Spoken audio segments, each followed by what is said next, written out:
The Dynafish Xiaonian have been on my radar a little while now. I picked up a pair back in May, but I'm only just getting around to using them, so I wanted to give you a few first impressions. If you haven't heard of Dynafish before, that's not surprising. Similar to Li-Ning, which I reviewed the excellent Red Hair 9 Ultra recently, and I'm currently testing the Xiaonian Challenger 6.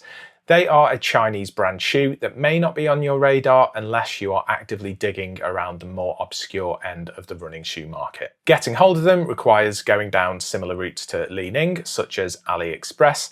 You won't find them in typical Western retailers, such as sports shoes here in the UK. I personally got hold of my pair from a Dynafish Shopify store, which was the only place selling the larger sized version of this shoe, thanks to one of my viewers, Stephen McFarlane, who tipped me off that they were available in the larger sizes. I ordered mine in the supposed largest size available, a US 13 or UK 12. I would typically be a US 14 or UK 13, but I heard that they ran large to size, so I just went for the biggest size available. They took about a week to arrive, but what turned up was a US 12, UK 11.5. I did query this with Dynafish, and they instantly refunded me, but told me that I could keep the shoes. I did ask if I could order a larger size, but I heard nothing back, so I genuinely don't know if they do make a larger size than this. So onto some stats about the Dynafish Xiaonian. Before I got refunded, they cost me £119, but pricing is massively variable, so I wouldn't commit to saying that is a firm price.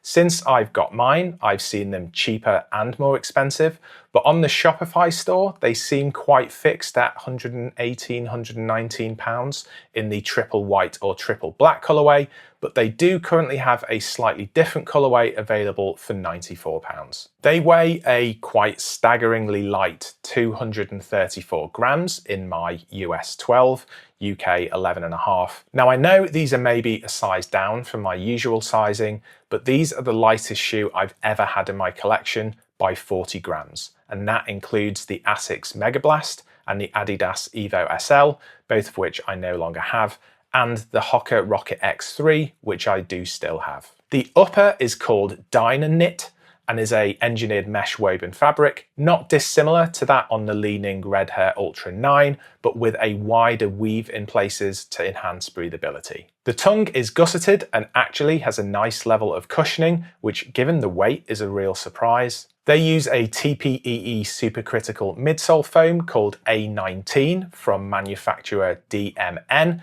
the world's first shoe using this type of foam. The stack sits at 41mm in the heel and 34mm in the forefoot, giving a 7mm drop. The outsole is a CPU or casting polyurethane elastomer.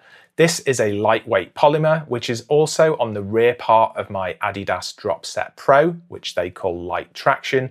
It's also behind the GCU or ground control unit on my Li-Ning Red Hair Ultra 9 and Xiaonian Challenger 6. On my feet, these do definitely feel snug, and I would prefer a size up, but here we are. In thinner running socks, they feel like I can actually give them a go. Initially, I'm going to try them with the 2mm insoles, which, unlike the Li-Ning shoes, is very removable. They definitely feel roomier without the insole, so perhaps after my first run, I'll give them a go without the insole as well. One thing to say is that these do feel stable, and my midfoot feels really secure, which for me is really important and a big win. The toe box is quite wide, which gives the toes a chance to breathe a little bit, though I am very close to the end of the toe box given the sizing. So it's time to put them through their first run, and we'll catch up after that to see how they and I've got on.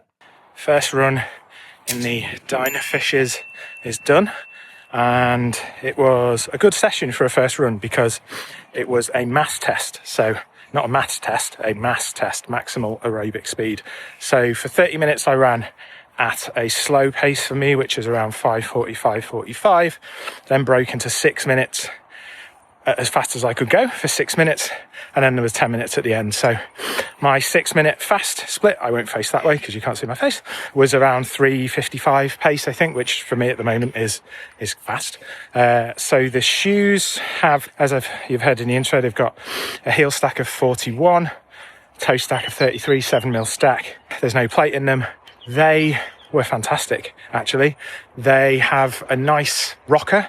Also, they're very stable, so I didn't feel at any point my medial stability was off, which sometimes when you're running in a kind of very lightweight, speedy shoe can be a little bit of an issue. So that wasn't a problem, which was good. So the rocker, even at the slow paces, was nice. The stability was good at the slow paces. And in the fast paces, they really come alive. You've got a really nice transition through the foot, as I say, because it's got a nice, smooth heel rocker and also nice off into the toe. Nothing too aggressive, but you can see from the profile of the shoe, it's just got a nice roll. As for the foam, TPEE foam, and that was great. It's a high stack of it. It's just one single type of foam, I believe. And it's not mushy at all. It's responsive. If I'm now putting my kind of bouncing on my heel, you can definitely feel the response. But unlike some kind of super shoes that go to that really kind of high-end foam, they can become very cushioned without much response. But these are responsive, very responsive without being mushy. So yeah, looking forward to doing a lot more kilometers in them. As I say, I am a flat arched runner, so I do often need a shoe with more medial stability. These feel like they'll be great. The only issue I have with them is the sizing. As you would have heard in the intro, these are a UK 11.5. I'm usually a UK 13. I just about fit in them. I'm considering taking the insoles out. They're a 2mm. I have tried them without the insoles just in my house, and they do then feel like they've got a little bit more room in them. So maybe I'll run in them without insoles. Unsure out into the longer runs when my feet may kind of expand a bit, whether they start to get a bit uncomfortable. But they are, I would say, in terms of feel, they're probably closer to the Superblast 2 than they are the Superblast 3 or the Mega Blast. They are extremely lightweight, so they feel more responsive than something like the Li-Ning Red Hair 9 Ultra, because they're possibly about 100 grams more than these. These are the lightest shoes I have, I think, around 233 grams, so very light. I'm going to stop rambling now. Hope you have enjoyed the video. Stay tuned. I've got a review of the Li-Ning Xiaonian Challenger 6 coming up.